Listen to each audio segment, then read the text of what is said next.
Hello everyone and welcome back to my channel. I am Khyati Sharma and currently I am in 11th standard, opted for PCM stream, and in this video I am going to tell you my science exam experience.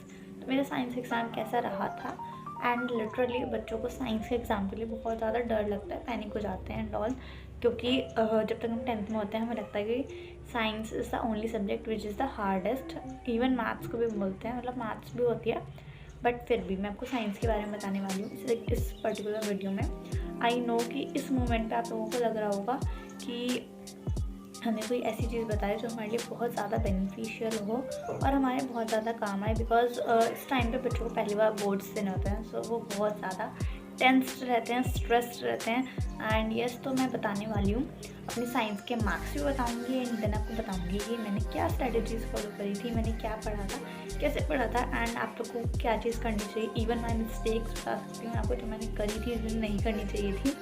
So yes, let's start a video. मैं बता दूँ कि मेरी आवाज़ थोड़ी सी ख़राब हो रही है बिकॉज मैं थोड़ी सी इन्वॉल्व थी किसी काम में, इस वजह से मेरी थोड़ी सी गला ख़राब हो रहा है। मेरी तबीयत थोड़ी सी ख़राब थी, इस वजह से गला थोड़ा ख़राब हो रहा है, तो आवाज़ को थोड़ा इग्नोर करना। एंड यस, तो let's come to the point. मैं सबसे पहले बताती हूँ कि mistakes I have made in my science exam, during my science exam. पीछे बहुत ज़्यादा नॉइज़ आ रहा है, आई नो, क्योंकि मैं इवनिंग में उसको शूट कर रही हूँ, तो उसको भी प्लीज़ इग्नोर करना। And let's begin. मैं बताती हूँ फिर अब। तो सबसे पहले जो मैंने मिस्टेक करी थी वो क्या थी। सबसे ज़्यादा ये होता है कि जो साइंस होती है, साइंस में स्पेशली जो फिजिक्स का न्यूमेरिकल वाला पोर्शन होता है, वो मेनली जो लॉन्ग क्वेश्चन आंसर्स का होता है वो आता है आपका इलेक्ट्रिसिटी वाले चैप्टर में से। एंड वो कोई भी न्यू क्वेश्चन फॉर्म नहीं होता, वो PYQ ही होता है, कोई ना कोई सा।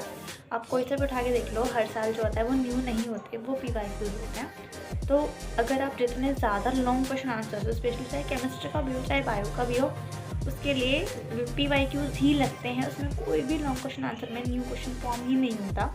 ये चीज़ मुझे पता नहीं थी एंड इसके लिए मैंने क्या करा, PYQs उस लेवल के लिए नहीं करे जितने मुझे करने चाहिए थे, क्योंकि लॉन्ग क्वेश्चन आंसर 5 मार्क का, 4 मार्क का, 3 मार्क का क्वेश्चन बहुत वेटेज रखता है। अगर आप उस एक क्वेश्चन को ठीक कर लेते हो तो आपको सीधे सीधे मतलब मार्क्स मिलते हैं, क्योंकि स्टेप वाइज मार्किंग होती है, उसमें मार्क्स कटने के चांसेस नहीं बचते। तो मिस्टेक मेरी यही थी कि मैंने PYQs नहीं करे फॉर लॉन्ग क्वेश्चन आंसर्स। ठीक है, मैंने MCQs की तैयारी भी करी थी, मतलब मैंने ज़्यादा करे थे, MCQs का फोकस रखा था in comparison of long question answers. तो MCQs तो आप करो ही प्रिपरेशन, जितनी ज़्यादा कर सकते उतने ज़्यादा करो, बट आप लॉन्ग क्वेश्चन आंसर्स की प्रिपरेशन इतनी ज़्यादा कर लो, इतने सारे PYQs कर लो कि आपको कोई मार्क्स कटने की वो ही ना बचे।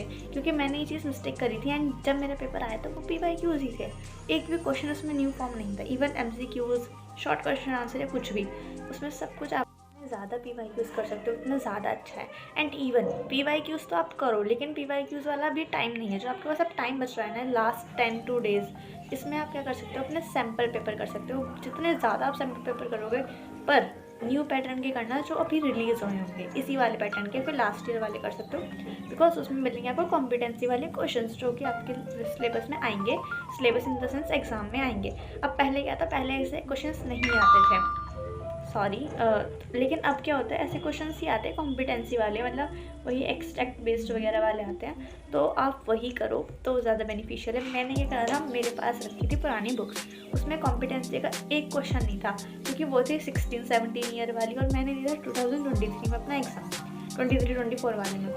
तो मैंने वो मिस्टेक कर दी भाई, मैंने नहीं करी की चीज़, तो मेरी गलती थी। अगर मैं करती तो सही रहता। तो आप लोग जितना ज़्यादा प्रैक्टिस करो वो कॉम्पिटेंसी वाले क्वेश्चंस करना और न्यू वाले सैम्पल पेपर ही सॉल्व करना, ये नहीं आप पुराने वाले सैम्पल पेपर सॉल्व करो। अगर आप सैम्पल पेपर सॉल्व कर रहे हो तो न्यू वाले करना जो कि CBSE रिलीज़ करता है, लेकिन अगर आप क्वेश्चन पेपर ट्राई कर रहे हो तो हाँ, पुराने वाले कर सकते हो। ठीक है, ये सब एक बात और देखते हैं, साइंस में हमारे जो MCQs आते हैं वो बहुत ज़्यादा इजी होते हैं। मैं अपनी बताऊँ तो मेरी बात को जो आए थे वो बहुत ज़्यादा इजी थे, बट उसमें मैं थोड़ी सी ट्रिकी हो गई थी, मतलब थोड़ी सी ट्रिक में फंस गई थी। लाइक असर्शन रीज़न जो होते हैं वो आपको ऐसा लगता है कि ये सारे ही सही लगते हैं, मतलब उसका जो पहला वाला ऑप्शन होता है कि ये ट्रू भी है और एक्सप्लेनेशन भी सही है, हमें सब में ये लगती है, बट वो जो होते हैं वो हमेशा NCERT की लाइन्स में से निकल कर आते हैं। स्पेशली बायो और केमिस्ट्री में ऐसे होता है कि NCERT की लाइन लिखी हुई होती है एंड उसकी जस्ट नीचे वाली लाइन होती है जो उसकी एक्सप्लेनेशन होती है, वो उसी को कॉपी पेस्ट कर देते हैं एंड देन आपको कुछ करना होता है। तो इसमें आप लोग ट्रिक हो जाते हो। इसका एक ही सॉल्यूशन है कि आप एनसीईआरटी बहुत अच्छे से कर लो, एक एक लाइन आप उसकी रीड करके जाना, मिस मत करना। NCERT is must, literally NCERT में से आपका पूरा का पूरा साइंस का एमसीक्यूज आते हैं। प्लीज़ तो उसे करना मत भूलना, वो मस्ट है।